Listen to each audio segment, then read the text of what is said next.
So it was this slide when I was putting this together. I ended up, I just sat there for a bit and I just looked at it. To have them both there together, it really does kind of hit me in the back of my throat and just cause a kind of reaction to these two gentlemen. Like one of them on their own is bad enough, but just to look at them and to spend a little bit of time knowing who these people are and what they've done and their personalities and the crimes that they committed. So for people that are just listening to this on the audio podcast, we're looking at Globocnik and Wirth, both on one slide. And so Michael, I was referring to a kind of visceral reaction that I have when I see those two gentlemen, knowing what they've done, because for me, when I see them, I think of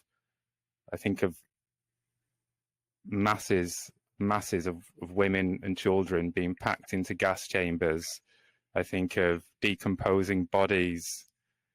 I think of the soil splitting because of the decomposition of these corpses and them having to be dug out and then cremated. I think of Wirth, and I think about his brutalization of victims and the callousness and the cruelty with which he acted. I think about Globocnik and his attempts to think that what he was doing was honorable when he was doing the most disgusting and cowardly action or behavior that a man can ever do, and he thinks he's this kind of honorable soldier. He was promoted to Gruppenführer during the war, and just like really I just feel a strong feeling of like revulsion, but also kind of anger when I look at those two people. What about you? Yeah, I mean, obviously the anger, the emotional aspect of it is always there. I think it's probably true for everybody who does research in this field. Yeah, when you see Globocnik, I mean, the thing I immediately think of is of course Operation Reinhard and his position as not only the SS police leader for Lublin, the Lublin district of the general government, but also his position as the chief of Operation Reinhard. So he was in charge, at least at the top, at the highest level. He was in charge of Belzec, Sobibor, and Treblinka, administering those 3 death camps. Of course, each one of those camps had its own commandant and its own command structure, but Globus was over the top of it. They called him Globus, Globus. That was like Himmler's term of endearment to him. Just like a little bit of background to Globocnik. He was an Austrian Nazi, wasn't he? And he was very helpful to the German Nazis in the lead up to the Anschluss. And he was arrested. The Nazi Party was illegal in Austria in the beginning of the 1930s, and he was arrested multiple times for conspiring with the Nazis conspiring the downfall of the Austrian government. So he was arrested loads of times and he built himself up a bit of a name. And then he was rewarded straight away after the Anschluss, I think, and he was made Gauleiter of Vienna. Yeah. And then he was removed from that position. Globocnik, he had a background, I think, in engineering, I think, which is relevant when you think about the creation of these static killing centers. That will have helped. Like, he was well qualified to think like that. He was also a thief and yes, an incredibly brutal and vicious man. So he was perfect for the assignment that he got. And Himmler does say that he was a man, I'm paraphrasing, but like a man made for the Germanization of the East. And I think that that's what Himmler was referring to, this callousness, this cold, hard brutality, this background in engineering. It goes to show, too, that, I mean, the Nazis were to a certain extent willing to overlook venality and kind of a larcenous disposition, which he certainly possessed, because he was such a trustworthy racial warrior and ethnic, ethno-nationalist warrior for the Nazis in the East. But so you asked me about Globocnik, and then of course Wirth. I know Wirth's history fairly well, having written at great length about his crimes. I think of Wirth as being one of the most important figures, really, in the final solution, and relatively few people even know of his existence. I think almost everybody has heard of Adolf Eichmann, right? But in terms of just the practical application of Nazi doctrine, including the doctrine of the elimination of so-called inferior races, I mean, is there a more important figure? I mean, Himmler certainly, but after Himmler, I'm not sure there's a more important figure in the hands-on implementation of these ideas than Christian Wirth. It's W-I-R-T-H. We'd say in English, of course, it's Wirth or Wirth. Sometimes people pronounce it Wirth, but in German it's Wirth, and the W is pronounced like a V, and I-R-T-H, Wirth. I'll refer to him as Wirth. Just a supremely, there's just no other way to put it. He's just an extremely evil man. Yeah. Again, you wonder in this case, Johnny, again, getting back to the spectrum of perpetration from ordinary men to more psychotic or sadistic, diabolical kinds of cruelty, and it would be very easy, I think, to position Wirth on the opposite extreme, along with Boger. He is a man who was steeped in blood, and a lot like Boger. It's funny because he also was arrested at one point and charged with extreme violence and the use of interrogation methods during his time as a cop. He was he eventually rose to the level of a police commissioner and for the Kripo. Yeah, and he was a war hero. Apparently, he had served in World War One on the Western Front with valor, Iron Cross, First Class, Second Class, and the Order of the Crown. So he was a war hero, and he rose, like you said, very high position in the police, didn't he? He did. Yeah, it's interesting that, again, his criminal tendencies, which were evident already with this case in which he, much like Boger, used extreme violence to try to extract information from a prisoner. None of this, sidetracked his career progression. He was still able to rise through the ranks and eventually became the head of all of the death camps, all the Operation Reinhard death camps. But before that, I think it's important that we mention his role in euthanasia as well. Of course, yeah. He was actually the administrative director of Hartheim. I think there was more than one. He was, yeah. I think most of the work that he did was in Hartheim, but he did serve in Bernburg. I know he was there. I've actually got a source that I might read from the apparently Dr. August Becker gave some testimony about apparently the first ever gassing, and Wirth was there witnessing that in Bernburg. No, in Brandenburg.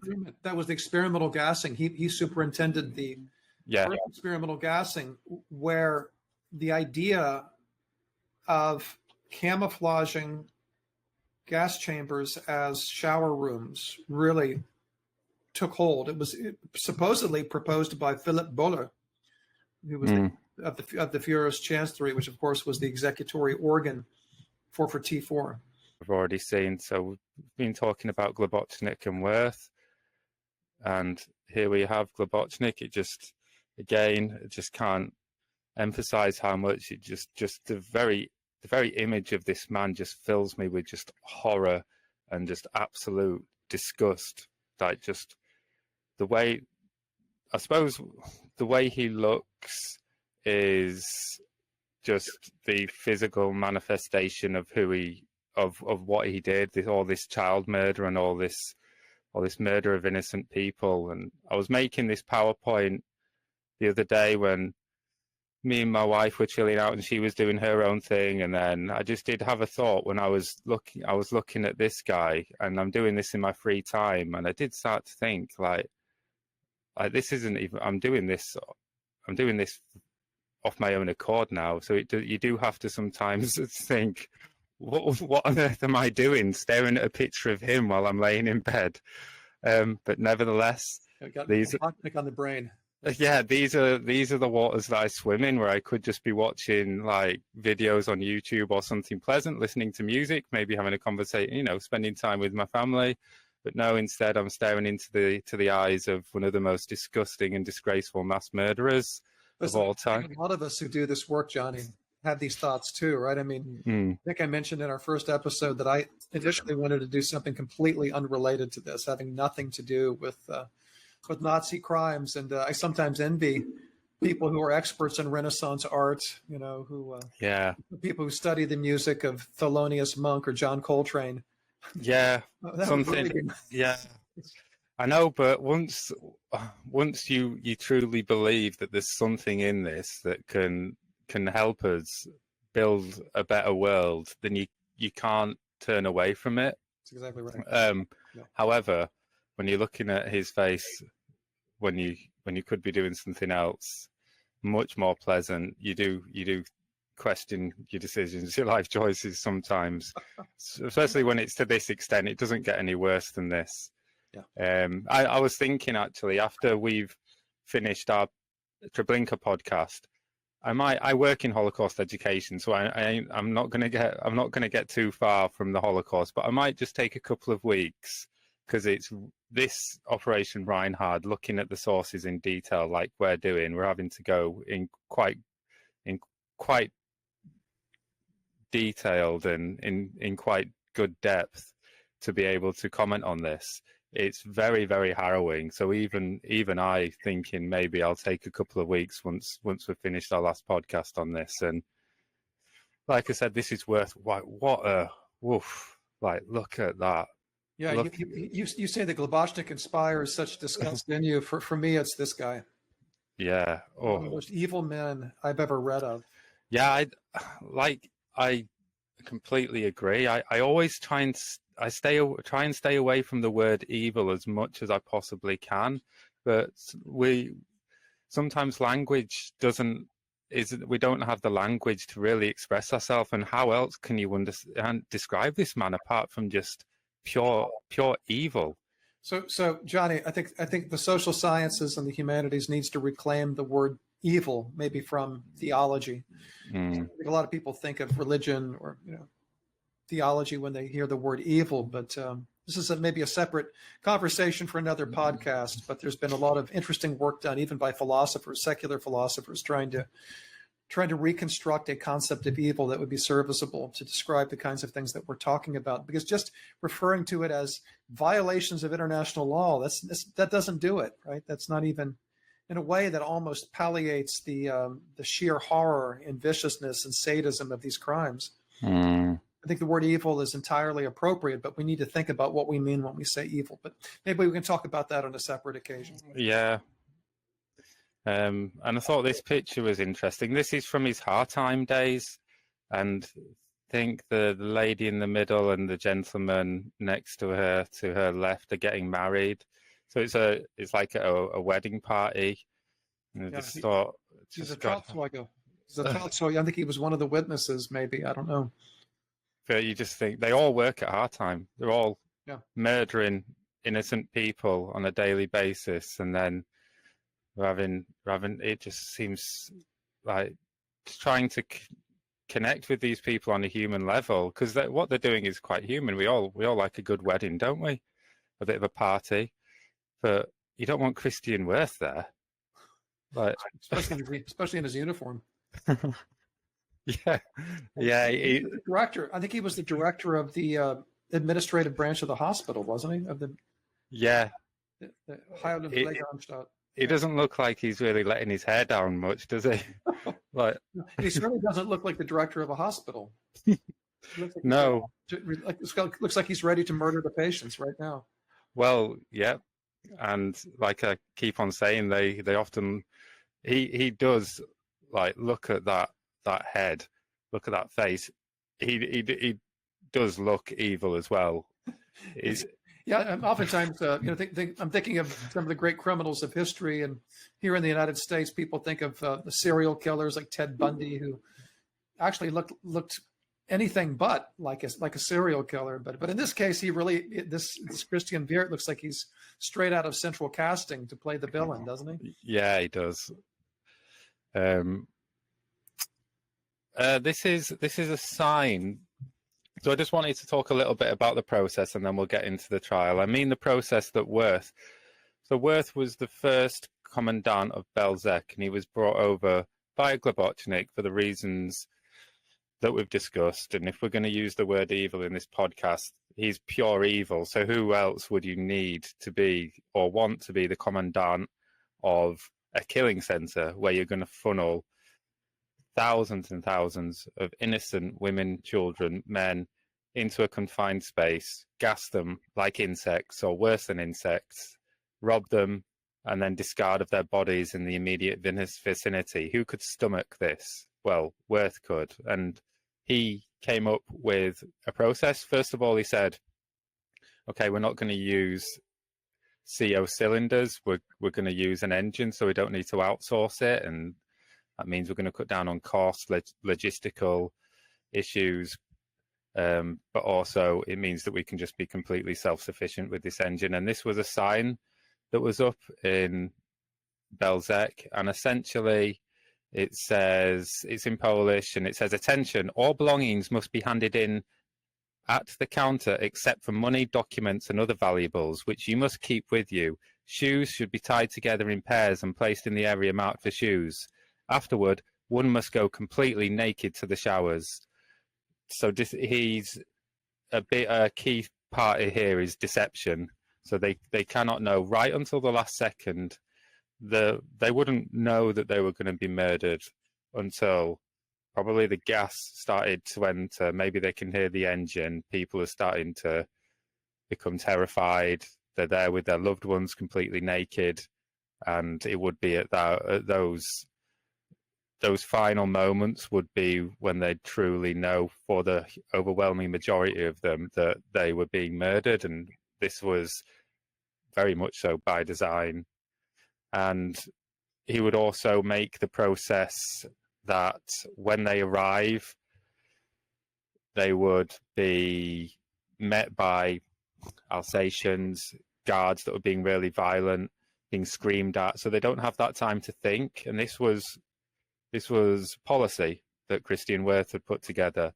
So they're going to arrive here, and then these are the undressing barracks and where people's belongings would be handed over, and it would all be done really quickly. And there'd be an SS guard meeting them, saying, "Okay, you have reached a transit camp or something like that." Whatever lies they'd want to trumpet out at that very moment. Just make sure you're lying to them.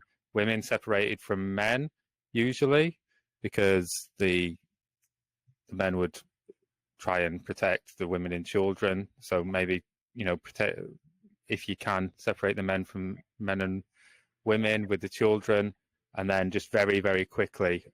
And then there'd even be sometimes even giving them a token back for their luggage as though they were going to get it back. But like that sign said, deception's key, but also is like brutality and aggressiveness.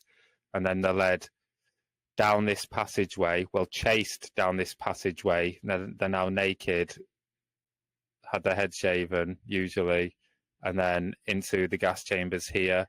And then at first they're just tossed into pits around here, and that, probably for obvious reasons, becomes untenable after a while. Bodies start to decompose, but also there's that evidence as well with all these bodies lying around.